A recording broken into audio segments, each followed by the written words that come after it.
Mutton తలకాయ కూర చాలా టేస్టీగా ఉంటుంది, చాలా బాగుంటుందన్నమాట. రాక్ సాల్ట్, అట్లనే టర్మరిక్ పౌడర్ ఒక 1 టీ స్పూన్ వేస్తున్నానండి.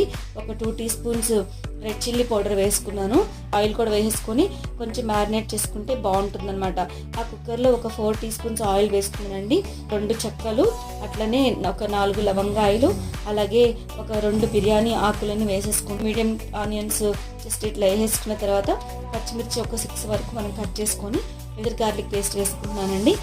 ఈ పీసెస్ అంతా మునిగేంత లాగున వాటర్ పోసుకోవాలి. కుక్కర్ లిడ్ పెట్టేసుకుని ఒక 6 to 7 విజిల్స్ వరకు మనం వెయిట్ చేద్దాము. ఎందుకంటే పీసెస్ మంచిగానే ఉడికినాయి అనమాట.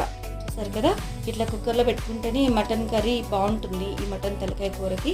సో ఇప్పుడు మనం గ్రేవీ డ్రై పౌడర్ని ఇట్లా పీల్ చేసుకుని పెట్టుకున్నాను. ఆ పౌడర్ని యాడ్ చేసుకున్నాను. ధనియాలు, జీలకర్ర పౌడర్ కూడా వేసుకున్నాను 1 టీ స్పూన్. మసాలా ఒక 1/2 టీ స్పూన్.